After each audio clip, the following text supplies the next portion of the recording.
Welcome to another video from DIY Daily. Just put together a quick video investigating and fixing an ABS fault on this 2011 Mercedes C-Class. It's a W204 and this one's a C350.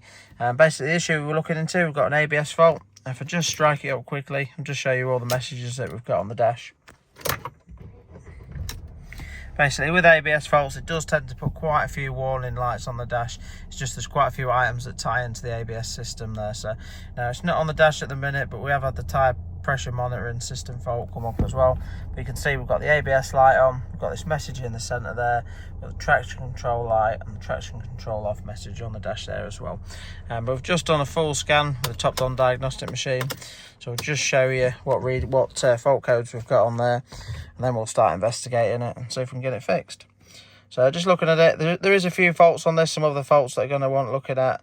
It's got a fault with the DPF pressure sensor and a fault with one of the headlights as well. But basically the main issues that we're going to be looking at, if we go into the ESP there, you can just see we've got a supply voltage fault, and then we've got a signal of component, right front axle RPM sensor there, an implausible signal of a sensor on the front axle as well, and a consequential fault. But yes, C1112 and C3271.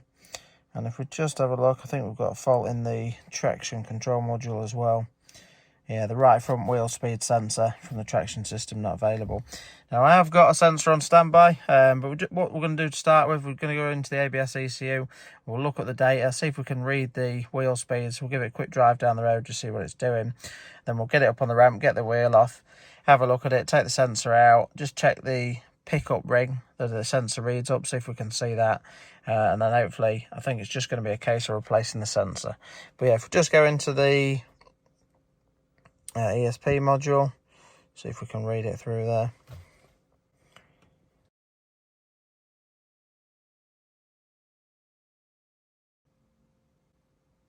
And just before we get into the video, if you haven't already subscribed to the channel, just click on the red subscribe button below to make sure you don't miss out on any future content. There's quite a few other videos on there you might want to check out. And if you check the links in the description below, I'll put links to all the tools that I'll be using and links to any parts as well.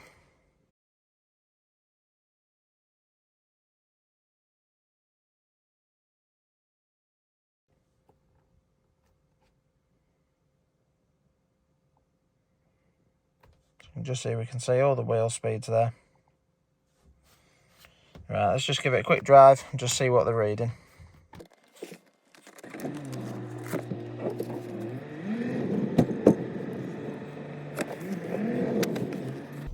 Now we can obviously at this stage, you can sort of put it into a graph mode, or I can just spin the wheels on a ramp.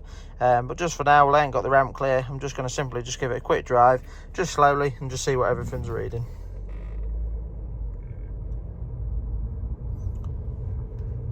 So we can just see everything's reading there apart from the right front wheel speed sensor. So we'll just get it on the ramp now, get the wheel off, have a quick look at everything, and then we'll run you through the next step after that. Right, so we've now got the driver's wheel off. The first thing we're going to do is just have a look at the wiring harness for the sensor, just make sure we can't see any obvious damage. Basically you can see two wires here, one's for the brake pad sensor and one's for the ABS sensor. Now the wiring does tuck up just behind this arch liner there and go into like a connector block, and both separate, they are separate leads, but they sort of connect together and then push into the block together. But I'll be taking that off in a bit, and once it's off we'll show you once we've got it off as well. But basically I've had a good look at the wire, can't see any faults with it, any chafe marks or anything like that, or any splits in it. But it comes down just around the back here, and the ABS sensor just screws, just secured in with a little bolt there just into the back. But it is quite tight with this bracket for the shocker there. I can't quite remember if I can get it out with this shocker mounted up or not. So just to start with, I'm just going to undo the little 10mm bolt there, and we'll have a go, see if we can get the sensor out. Now there is a good chance that the sensor is going to be quite tight in there, but we'll get it undone, have a go, see how we get on.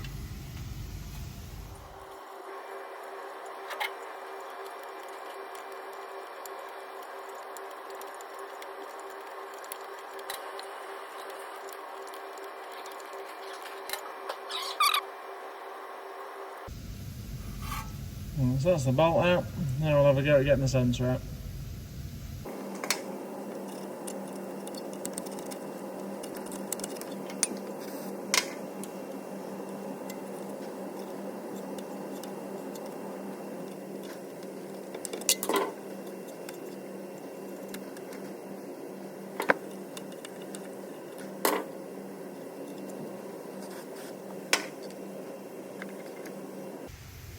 So we've got the ABS sensor out there. Now you can see it's a little bit tight, but it's not too bad to get out, a little bit fiddly. But if we look at the tip of the sensor, it does look okay. I can't fault that just by looking at it. And what we're going to do next, you can't quite see in from the back of it into the hole. It's a little bit tight, just where it's located. Now that it's out, you can just see there's the bolt hole and there's the actual hole that the sensor slots in there as well. But we've just got a camera set up, so I'm I can just slot this in it. It's got a little torch on it. Now these are quite handy, these little inspection cameras, but I'm just going to pop that in the hole and I'm just going to turn the wheel around. I'll show you what I can see on the screen, but basically there's a magnetic ring on the back of the wheel bearing what the ABS sensor reads off, and we're looking for any damage on the ring, see if there's a crack on there or anything like that. So I'm just going to set the camera up now and we'll just show you on the screen what we've got.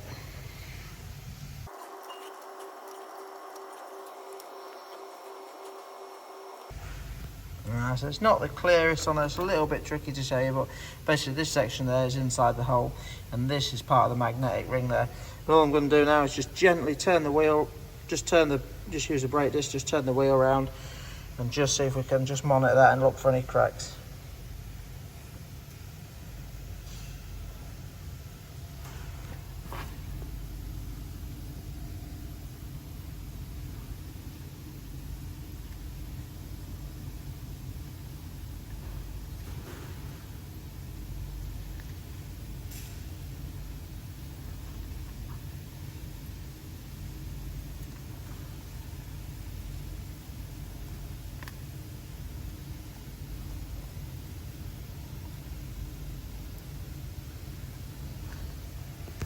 So I've done a full lap all the way around there.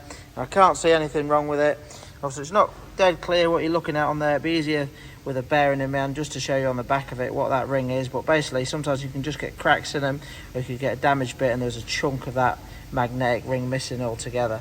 But all I'm going to do now, I'm now going to swap the sensor over and just try a new sensor. So I've got one on standby, a Bosch one. I'll put a link to a sensor number in the description below if you want to check it out.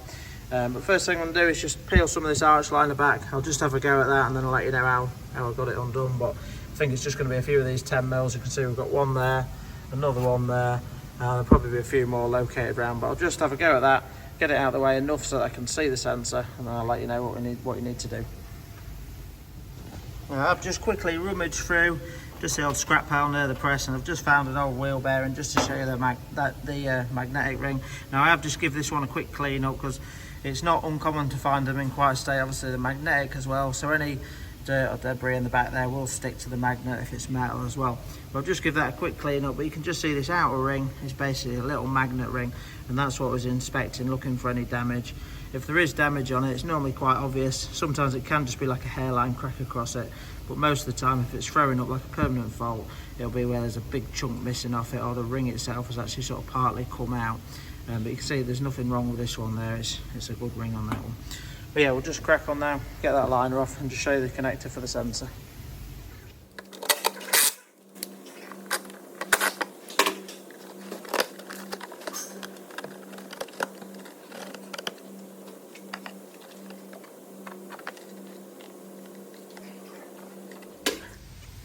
Right, so just got the arch liner tucked back enough. You can see it's only sort of to this position there. All I needed to do was just two 10mm nuts there and a little 8mm that just went up from underneath. It's going to be a little bit tricky to show you. It is a bit tight, but basically the connector block is just up behind the back there. I'll just try to get the light on there. Basically you can just see both the wires go into the same bit, and there's a little metal clip, and all you need to do is just use like a I'm going to use like a little 90-degree pick, just rest it on the top of it, sort of pull the metal down, and I should be able to pull both the connectors out together. Once I've got it off, I'll just show you how they clip together, and I will just take the rest of the ABS wire out of the clips there. But once I've got it off, it'll be a little bit clearer how it goes together.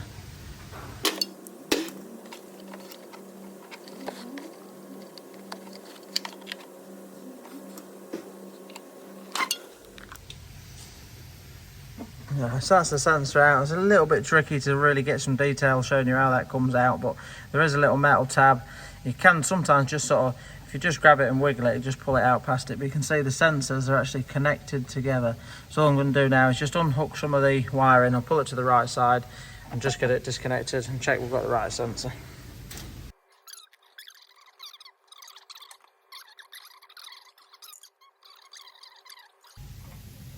Right, so I've got that wiring harness unclipped now, and I'm just going to use a little pick just to separate the two sensors.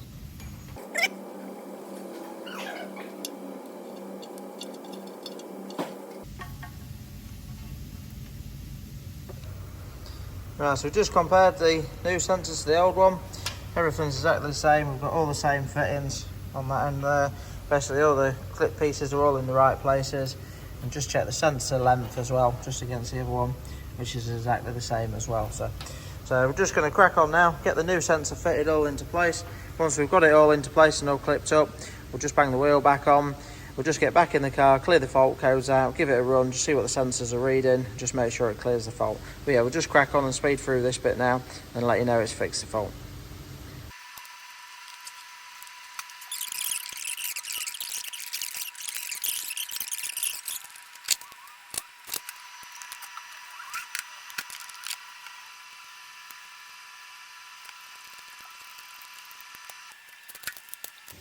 Right, so the new sensor's all fitted now. You can just see it's all nicely clipped into place exactly as it was. When you just pop the connector together and just send it in, just in the slot, you'll sort of hear it just as it clicks into place as well. But you can just see where it's bolted up back down there as well. It was a Bosch sensor that we'd fitted. I do like to fit Bosch stuff. You know, you're fitting a decent quality sensor then. Just going to crack on now, get the wheel back on, torque it up, and then we'll get that fault code cleared and just check what it's reading.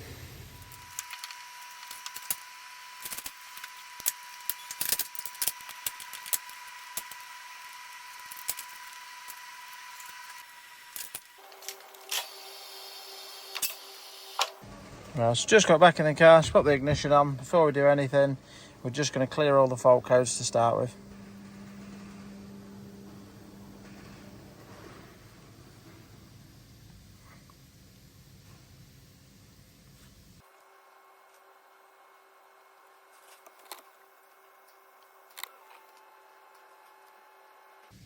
Right, so that's all the fault codes cleared. You can see we've got a clean bill of health there at the minute. What I'm going to do now is go back into the ABS ECU and just have a look at them vehicle speeds. We'll just strike it up, just make sure the lights are out, then we'll just make sure that it's reading correctly down the road as well.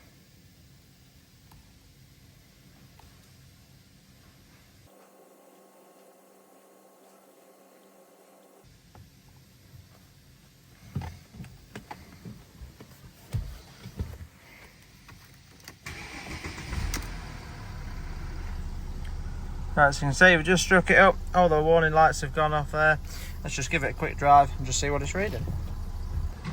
With ABS faults as well, you will sometimes find that if you haven't cleared the codes, if you start driving down the road, it will start to recognise that it is reading, and it should normally just self-clear and clear all the lights. But obviously, you really want to be doing it with a diagnostic machine, just clearing all the codes correctly, so you know that everything's out of it. But we're just going to just give it a quick drive. Like I say, let's see what the speeds are.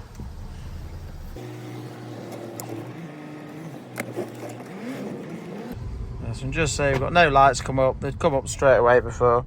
If we just look at the wheel speeds, see that every wheel is reading all the same speeds as well now.